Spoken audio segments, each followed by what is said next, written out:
What's up you lot, my name is SI, welcome back to another Walking Dead video.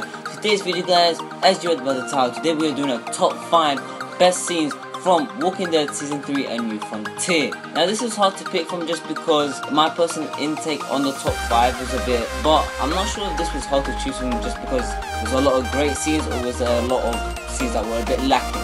Anyways, here is the top 5, let's get straight into it. So arriving in at number 5, we have the beef between Harvey and David. Now this scene could have gone in 2 different ways depending on how you tackled it. You could have forgot about David and you could have fought David back, which is what I did, or you could have tried to make peace with David. You're picking between violence and emotion, and I personally chose violence. Now arguably this scene is quite great because either way it is satisfying, kind of. For me, I wasn't sure about David. I liked him, but at the same time I didn't really like him, and I couldn't wait until I could actually punch him. I actually waited 5 episodes to actually punch him, which was taking a bit long, but at the same time it was kind of satisfying. Now if you fight back, it's satisfying-ish just because there are a lot of reasons I'm going to mention later, but you could also choose the I love you brother option, which is also satisfying-ish. I could see what they were trying to resemble, and what I thought of is the Griff versus Roderick scene in Telltale Game of Thrones. Yeah, I don't think it was as good as that scene, and personally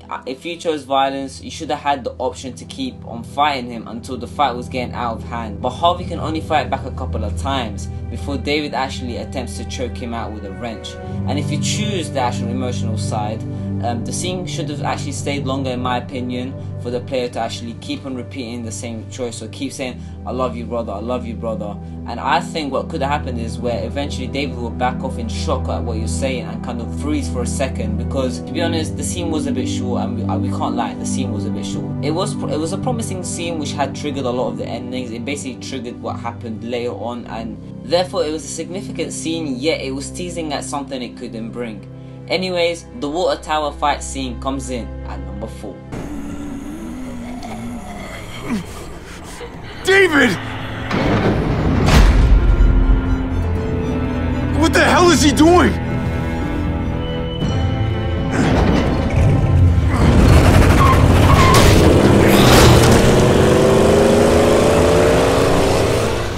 Boy oh boy, you better wait for this scene, because the next scene is Kenny's flashback. Not the first one, but the second one. Episode 4 did a great job of showing the flashback some justice, yet it's saddening that ultimately Telltale destroyed the community from when they killed Kenny and Jane back in episode 1. Kenny's flashback was so perfect for episode 4 that I think I would actually prefer it to be an episode 5 flashback. I think it would increase the episode rating that much more. Kenny's famous sapping actually makes him bring back some old memories which were so satisfying for the old players that have been playing since season 1. Even mentioning some of the old names such as Kutcher and Doug gave me the chills, and this is because Kenny's just famous for being a family type bonded man, and the writers made sure that was extremely evident throughout the flashback. Oh, and Kenny got his mother a bit fixed. So furthermore, you can actually always hug Kenny, which really gives emotion to this scene and kind of connects you with Kenny even though he is dead. But at the same time, it's just an amazing scene. That was great. Episode 4 flashback, that was amazing. I do wish the flashback was a bit longer, that's probably my only criticism. Anyways, Kenny's second flashback coming in at number 4. I remember when you and Duck used to color together back at the motel. Life doesn't mean much without people you can relate to. Sarita always said, family is what you make it. She was right.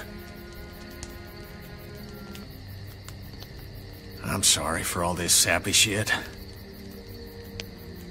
I guess I'm just happy. Huh. First time in a while.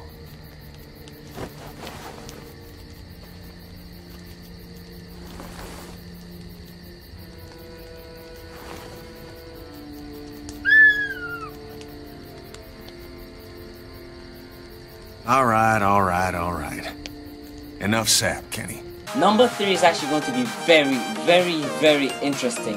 The huge vast majority are actually going to agree that Clementine's period scene was actually a great scene. So coming at the number 3 spot, as you heard, Clementine's period scene. Now this scene was out of nowhere, and it was just such a reflective moment, in my opinion anyway, for the fans to reflect and think about how old Clementine has got. We've seen her grow from an 8-year-old to a biologically speaking, a woman I think it helps that there was a hub right after the scene, because the story didn't forward for a couple of minutes, and so it allowed us just to think about what just happened. And personally, it actually also gave me the idea of just me thinking about how far Clementine has gone into the apocalypse. Although some people may find this scene a bit slightly awkward, and it clearly was determinately for Harvey, yeah, I guess you could say it just kind of screams out Clementine's innocence. She spent so much time just trying to survive, and you know, always sleeping with a gun next to her head when she's sleeping, always carrying a gun, that, to be honest, she knows very little about life. If you think it through, from a young age she's learned about the harsh reality of this world, that she doesn't actually get much time to actually just chill and learn about life, or her body in this case. Because of everyone dying around her and not sticking around for long, Clementine is really vague and doesn't know much when it comes to life. Anyways, I think this was a beautiful scene, and Telltale did a great job of creating it in game. So other than that, the number 3 goes to Clementine's spirit scene. Clem?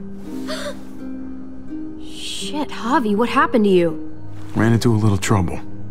Wow, that looks like it must have hurt. I just need to get it cleaned up. You surprised me. Thought you were someone else.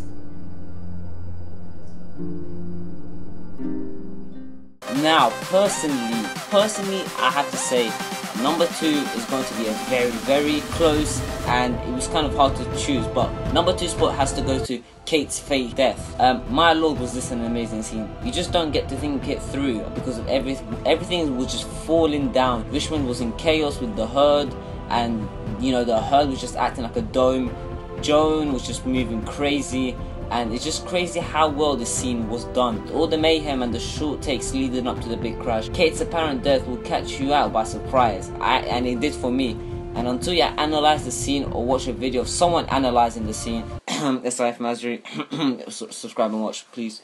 You would think that Kate would have died, but with little details such as the state of the car, the angle in which the car crashed, and the fact that the car never exploded, it was definitely hard to think about all of that right after the jaw-dropping scene of Kate crashing right into an oil tank. This scene was amazing and well done in my opinion, and definitely and rightly so earns that number 2 spot. Hashtag Kate is an amazing character.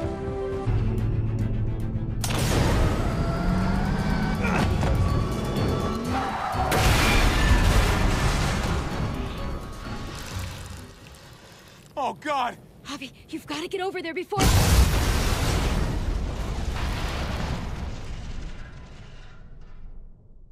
Kate! Boys, girls, ladies and gentlemen, you are waiting for this last one. What do you think is going to be the number 1 spot, guys? Pause the video now and write what you think I'm gonna put.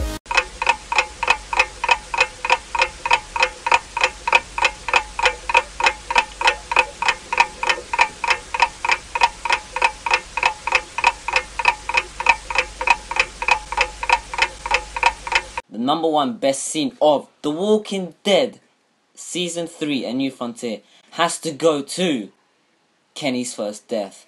I mean, I know some people might give me a couple of stares, but I mean, thank God. The way the crash happened and everything, it was actually a well thought out scene. And with Clementine... oh my God. Oh, I'm joking, guys, I'm joking. Coming at number 1 spot, it was hard, but I actually have to give it to Gabe's death scene.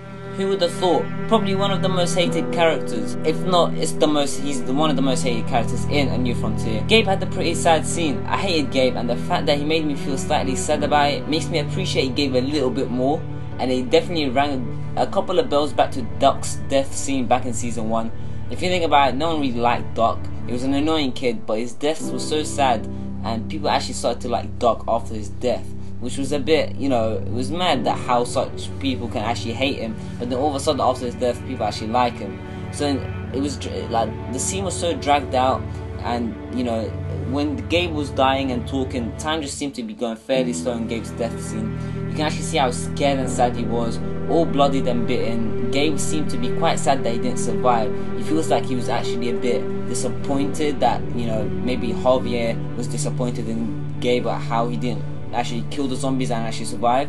Which, you know, actually kind of makes me feel sad for him, because we weren't disappointed. The guy tried his best, and you know what else was actually pretty sad is the way you actually want to see him go. With two options, either giving him the gun or killing him yourself, is really up to you, to the player, and what you believe is better. There was no right choice, it was literally up to you.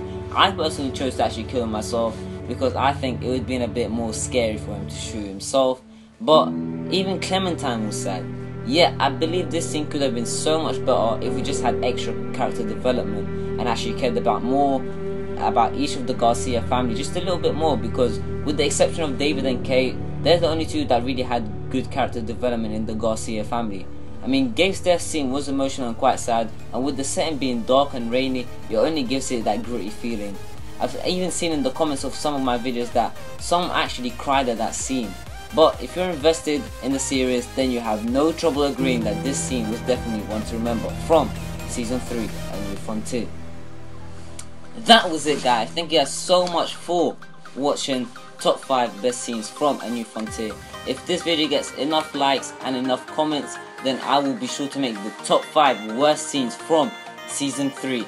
If you guys, this was my first time doing a top 5, so obviously it may seem a bit rusty, but thank you guys so much. I spent a lot of time editing this video, so I hope you guys appreciate it. Other than that, guys, tell me what your top 5 best scenes you pick in the comments down below. Make sure to subscribe so you never miss a video from me. Push notifications, so shout out to all the notification squad who made it to the end of the video as well.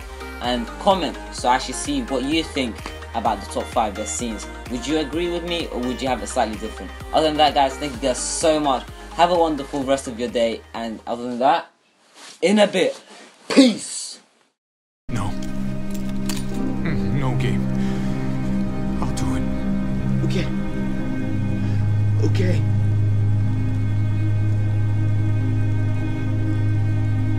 You may not be my father, Abby, but you are a great dad.